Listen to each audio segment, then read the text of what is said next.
જય માળી, હર હર મહાદેવ. માળીના દરેક ભક્તોને ખાસ સંદેશો અમૃત બાપા મેલડી ધામ વતી જણાવવાનું કે ગાદી ઉપર અમૃત બાપાની મૂર્તિ બિરાજમાન હોય તો જ એ ગાદી અમૃત બાપાના મેલડી માતાની ગાદી સમજવી, અન્યથા એ ગાદી અમૃત બાપાની મેલડી માતાની ગાદી નથી. મેલડી ધામ અમૃત બાપાનું જે છે તેનું સરનામું ગામ મોટી ખડોલ, મૌધાથી 6 કિલોમીટર આગળ, ડાકોર જતા પહેલા. જય માળી, હર હર મહાદેવ. મારા કુળદેવીની વાત હતી. હું બહુચરને કુળદેવા તરીકે પૂછતો હતો. તમે હર્ષદીમાં બતાવ્યા હતા અને એમાં કોયલા ડુંગર જવાનું કહ્યું હતું. કોયલા ડુંગરથી 20 કિલોમીટર રહેશે એટલે હર્ષદીમાં તમને દર્શન આપશે. તો બસમાં એ રીતે જ કોયલા ડુંગરના 20 કિલોમીટર રહ્યું અને કોયલ સ્વરૂપે ટહુકાર કરીને અમને માએ દર્શન આપ્યા હતા. બોલો હર્ષદી માતની જય. પછીમાં તમે કહ્યું હતું કે તમે દર્શન કરી ભજીયાવાળાને ત્યાં જશો. તો ભજીયાવાળો કહેશે ગરમા ગરમ ભજીયા અત્યારે હાલ જ ઉતાર્યા છે.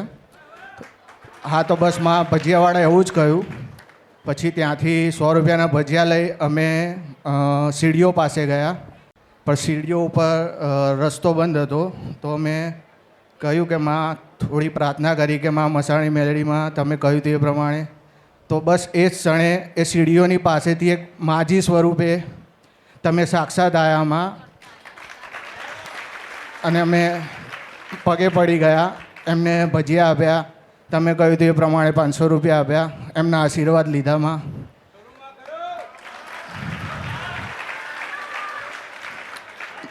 આ કળિયુગમાં ને આ કળિયુગ ચાલન સતયુગ તો ભગવાન લઈને ગતા રહ્યા. હા, આ કળિયુગને સંભાળવા માટે તો માતાઓને જ આવવું પડ્યું. હા. અને તમે ગમે ત્યાં જાઓ ને, ગમે તેટલું ગમે તે ઇતિહાસ તમે વાંચો ને તો શું કહેવાય, આ તમે નથી કહેતા કે જગડુ શેઠ વાણિયાને કે માતા મળી હતી. હા માં. કેટલા વર્ષ થયા? 500 400 300 તો થયા ને. હા માં. થયા તો ખરી ને. પણ તમે એ લખેલું આપણે વાંચીએ છીએ, વાંચો છો ને. હા મારી. કે જગડુ શેઠનું વાણિયું ડૂબતું હતું અને એને પોકાર કર્યો એટલે માતા એક વાણવટી આવી કહેવાય ને. હા માં. તો આ કળિયુગમાં હું અમૃતની મેલડી એવી રીતે જ પાછી તને ભેટો કરવા લાવી. હા મારી. માં આ ગુરુ પૂર્ણિમાએ અમારે હજુ કોઈ દેવને રાજી કરવાના રહેતા હોય માં. અરે એ જ કહું છું કે હું તમને જે જગ્યાએ મોકલું, જે જગ્યાએ તમને જવાનું કહું, જે લેવાનું કહું, જેના હાલવાનું કહું, કારણ કે તમારી માતાને ખબર છે કે આ કળિયુગમાં હું એક જ માતા એવી છું કે કશું લીધા વગર ઘણું બધું હાલું છું. અરે પણ તું વિચાર કર ને, તું આ માતા, હું તો તને જો દુનિયામાં બધે ફરે ને, આખી દુનિયામાં બધા માતા બતાવીને છૂટા થઈ જાય ને. પણ કોઈ એવું ના કે તું બેઠ્યો હોય ગાડીમાં આમ ઉડીને જાય તો માનવાનું કે માતા હતી. અને બરોબર કોયલા ડુંગર જાય ને તને 80 વર્ષની ડોશીના રૂપમાં પેલી હર્ષિદ ના બતાવું તો મારા અવતારમાં ખોટ પડે, હું માતા છું. એટલે આ કળિયુગમાં એવું કહું છું કે મેલડીએ હું છું, ખોડિયાલે હું છું, ચાઉંડે હું છું, હું પરમ બ્રહ્મ મેલડી છું. તમે જે વિચાર કરો ને, વિચારો પર રાજ કરનારી હોય ને તો હું મેલડી. હા, પણ ક્યાં માણસ ભૂલો પડ્યો? શું ભૂલો પડ્યો કે ભૂલો પાડ્યો? હું તો એવું કહું છું કે તમારા જેવા હોય ભૂલો પાડ્યો છે ને. ખરી વાત છે. ના પાડ્યો હોય એ જ પાડે છે. પણ જોયું ને સત્ય શું આવ્યું? તું જે 2 દીવા લઈને બેઠ્યો હોય એ 2 દીવા ના આયા, પેલી ત્રીજી માતા હર્ષિદ ભવાની આઈ ને. બીજું કે એ માતા સાચી છે, સાચી હોય 100% હોના જેવી. પણ એ માતાને તને ગોતીને કોણ હાલે? એ તો સતપુરુષ અને સતવાળી માતા હોય ને એનું કામ. અમૃત બાપાની મેલડી જ ખોરી. નતર હું તને એવું કહું છું કે અહીંથી કદાચ તું કોયલા ડુંગર જાય તો 200 500 કે 1000 કિલોમીટર તો થાય ને. હવે તું વિચાર કર કે એ જ ઘડી ને એ જ સમયે પાછું મારે બનાવવા ત્યાં આવવું પડે.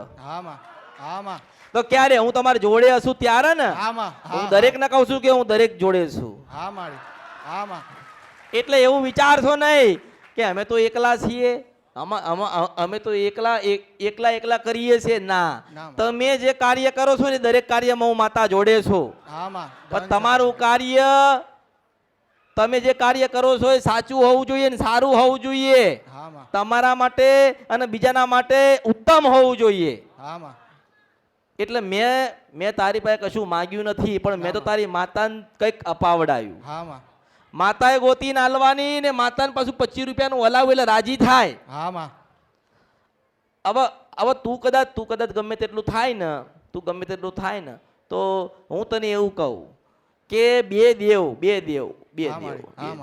કે એક પેલા તો માતા તમારી અસલ હર્ષિત ભવાની માતા થાય કોયલા હા માં. ડુંગરવાળી. હા માં. બરાબર ને? હા માં. અને આમ જોવા જાય તો તારાથી ત્રીજી પેઢી થાય એટલે બાવા વાળા કહેવાય. કઈ ખબર પડે?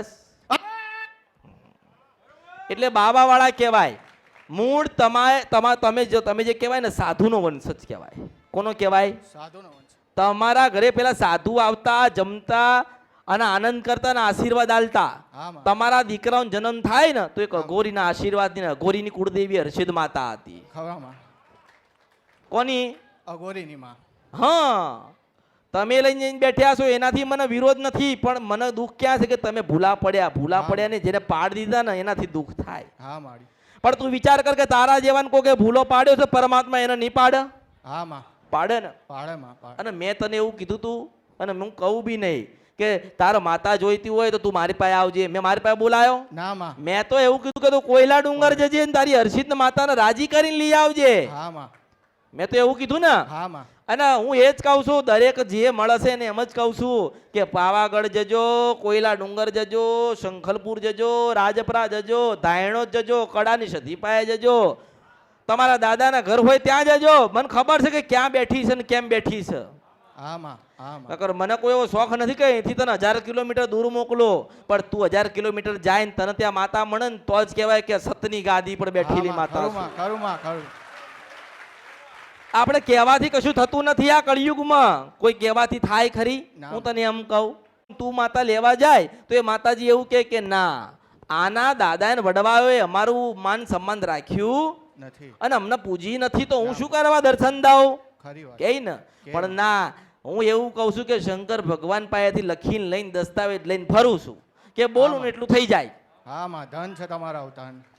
એટલે કદાચ ગમે તેટલી યુગો કે પેઢીઓ જાય પણ એક એવું લખાણ મૂકીને રાખજો કે આટલા વાગે આ સમયે આ વરસ અને આ વાર હતો હા માં. અને આટલા વાગે અમે ગયા હતા ને આવી માતાજી અમને મળી હતી ખરું. એટલે અમે કુળદેવી તરીકે એને પૂજીએ છીએ. હા માં.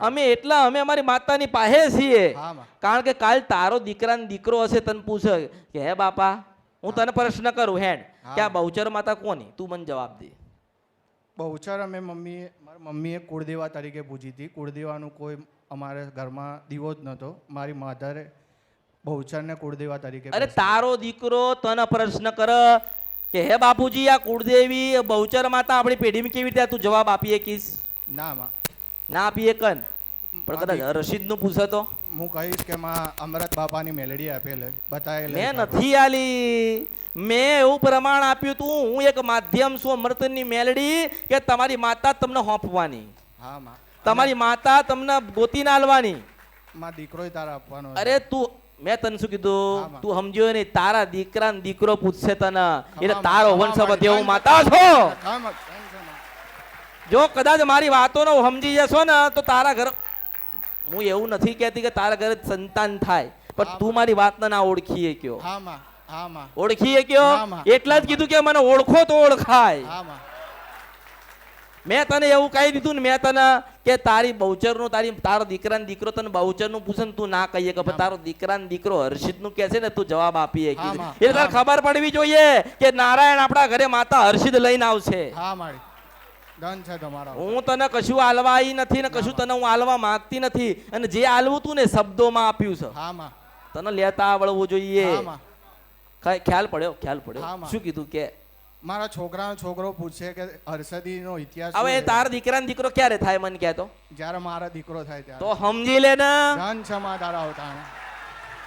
એટલે હું તને આશીર્વાદ ના આલું, પણ મારી રીત છે અને હું બધા કરતા નિરાલી છું કે હા. ભગવાને જો ભગવાને મને એવું કીધું હોય ને મહાદેવે આ શંકર ભગવાન મને એવું કે આના આશીર્વાદ આલવાના નહીં એટલે ભગવાનને કહું કે જા હું આશીર્વાદ નહીં આલું પણ ફેરવીને તો આલ્યા ને ખમા માડી ધન છે ધરાવતા ને ધન છે ખબર પડી આમાં પડી એટલે ભગવાનનું મારે માન રાખવું પડે ભગવાન મને ના પાડે પણ ભગવાનનું માન રાખીને હું મારી રીતે કારણ કે હું જાદુગર મેલડી છું હા માં જાદુ રાજા રાજા રાજા કેવી રીતે આલ્યું તને ખબર પડી ને હા માં હા તને ખબર પડી ગઈ કે મને મળ્યું અને ભગવાનને એવું એવું એવું થયું કે મારો શબ્દ મેલડીએ પાડ્યો હા માડી એટલે રચનાકર હોય તો હું મેલડી હું સુધારું ને હું જ બગાડું હું જ લખાવું ને હું જ ભૂસી કાઢું હા માં હું જ આલું ને પાછી હું જ લઈ લઉં અને પછી લીધા પછી કદાચ આપું ને તો એના 10 ગણવા લીધો ખમા માં ધન છે તમારા અવતાર એટલે તું એવા પાકા દસ્તાવેજ બનાવીને તારે સહી કરવાની નીચે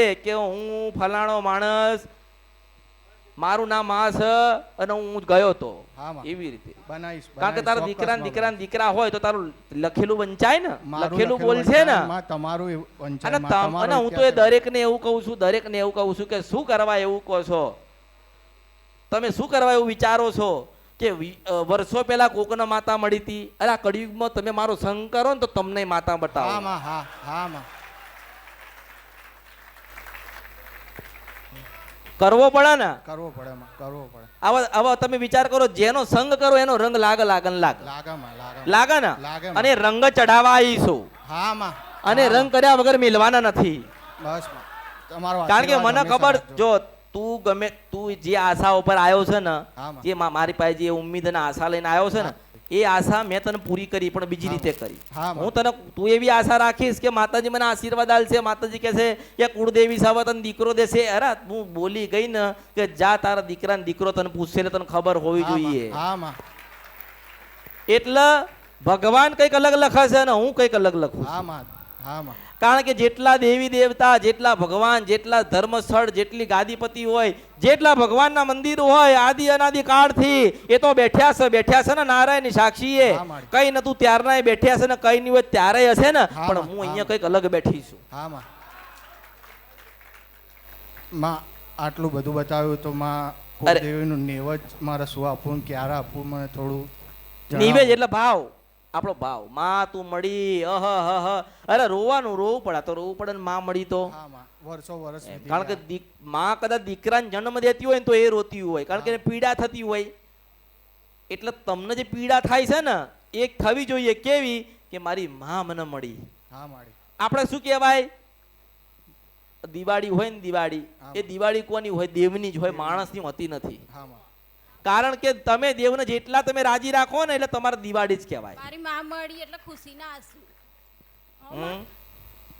હું એ જ કહું છું કે કોઈ જગ્યાએ માગવાનું નહીં ને હાલવા વાળી છે ને તે હાલ્યા વગર રહેશે નહીં આપણે શું કરવા માગવું છે ને માગન તો પેલી હર્ષિતભાઈ માગીએ કેટલા હર્ષિતભાઈ માગવાનું બીજા જગતમાં કોઈની પાસે માગવાનું નથી તારા આવતું અને જેને મેં તને બતાવી છે ને એ તારી પેઢીની માતા થાય તમે જે લઈને બેઠ્યા છો ને એનું તો કોઈ નામ ઠેકાણો નથી ગાંડા હા માડી તમને પોતાને મેં પ્રશ્ન કર્યો તમને પ્રશ્ન કરું તમને કે તમે બહુચર લઈને બેઠ્યા છો કોની તને ખબર છે નહીં ખબર હારું તને ગમે તેને બહુચર માતા બતાવી હોય ને તમે પૂજો છો જેને બતાવી તમે પૂજો છો તો કોઈ કીધું કે જે સંખલપુરમાં મળશે એ તો મારી પાસે આવવું પડે હા મારી પાસે આવવું પડે તમારી કુળદેવી હોય કે તમારા પૂર્વજ હોય કે તમારી શિકોતર હોય એને બોલતી કરવી હોય કે પછી એની પાસે કોઈ પ્રમાણ લેવું હોય એ ક્યાં છે ગોતવી હોય ને તો એક જ ઠેકાણું છે અમૃતની મેલડી હા માં એટલે હું તો બધાના આશીર્વાદ આલું છું ને આલતી રહીશ પણ તમને લેતા આવડવું જોઈએ હવે મેં તને એવા આશીર્વાદ ફરીને આલ્યા છે એટલે તારે એની પાસે કૃપાના આશીર્વાદ જોઈતી હોય ને તો તારે મહેનત કરવી પડે મહેનત કરવી પડે કે નહીં કરવી પડે કર બસ જે કરશે એ કુળદેવી હર્ષિદ માતા કરશે તો કેમ નહીં કરે મને એમ કે હા માં અને જીવનમાં કશું આવવાનું નથી આમ ના આમ જ જવાનું છે તમારા ભગવાનના ઘેર પણ જો તું કદાચ કેવો નસીબદાર કહેવાય કે તારા દીકરા કહેશે એક સમયે કે મારા દાદાને તો કોયલા ડુંગરમાં 90 વર્ષની હર્ષિદ મળી હતી ઉષિદ વર્ષપરા નદી ગંધરભ્યા મેલડી છો હા હા એટલે આના દીકરા હોય ને એ વાતો કરશે એવું નથી મારા દાદાએ તો હર્ષિદ માતા જોયેલી છે કે એવું કે હા એટલે તમને જે આપ્યું છે ને એનું જતન કરજો અને એનું જતન કરશો ને તમારું પતન નહીં થાય હા માં હો હા માં